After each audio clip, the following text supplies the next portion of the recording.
Hello' বন্ধুসকল, মোৰ নতুন এটা ভিডিঅ'লৈ আপোনালোকক স্বাগতম জনালোঁ। আপোনালোকক দেখাই আছোঁ প্লেন। দিল্লীৰ পৰা আছিলে নে মুম্বাইৰ পৰা আছিলে? দিল্লীৰ পৰা নে মুম্বাইৰ পৰা আছিলে? প্লেনখন আহি আমাৰ জখলা বন্ধা আহি পাই গ'ল। এতিয়া মানে আমিও চাব আহিছোঁ। ইমান মানুহ চাই আছে, মজা মজা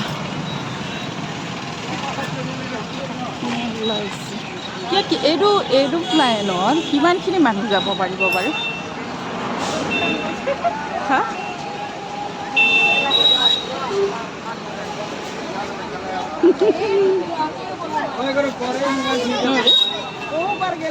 কিমান মানুহ যাব পাৰিব বাৰু এইটো?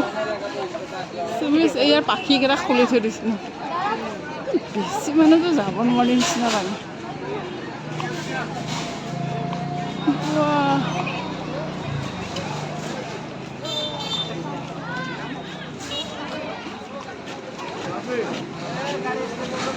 আৰু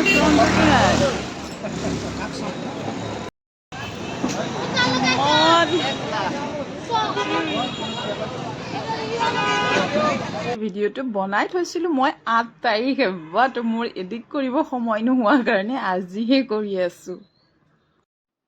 আমি এৰোপ্লেন দেখা পাওঁ, ওপৰত উৰাম, কিন্তু এইবাৰ ফাৰ্ষ্ট টাইম মাটিত যোৱা, মতলব গাড়ীত মাটিৰ ওপৰত গৈ থকা দেখিছে। এইবাৰ প্ৰথমবাৰ চবেই এক্সাইটেড হৈ আছে, বহুত মানুহে চাইছে কিন্তু দেই। এইখিনি ভিডিঅ'টো ল'লোঁ আকৌ 10 তাৰিখে ইভিনিং টাইমত। তো আমাৰ গাঁৱৰ ওচৰ পালে গোটেই গাঁৱৰ মানুহখিনি চাবলৈ আহিছে। বহুত ভাল লাগিল দেখা পাই। উইংছ অফ হাজৰিকাদা, থেংক ইউ। আৰু আমাৰ অসমৰ আপুনি গৌৰৱ হৈ পৰিলে। তাৰ পিছেও পুৰা ইণ্ডিয়াত আমাৰ এনেকুৱা প্লেন, এনেকুৱা হোটেল বনোৱাটো ক'তো দেখাও নাছিলোঁ বা শুনাও নাছিলোঁ। এয়াই কিজান মই জনাত ফাৰ্ষ্ট হয় অসমত। এয়া আশা কৰোঁ ময়ো কেতিয়াবা যদি পাৰোঁ তো এসাঁজ খামগৈ আপোনাৰ এই প্লেন হোটেলখনত। ভিডিঅ' চাই কেনে লাগিছে আপোনালোকক please like, comment, share, subscribe কৰিব। আৰু আশা থাকিল আপোনালোকে মোক সকলোৱে ছাপোৰ্ট কৰিব বুলি।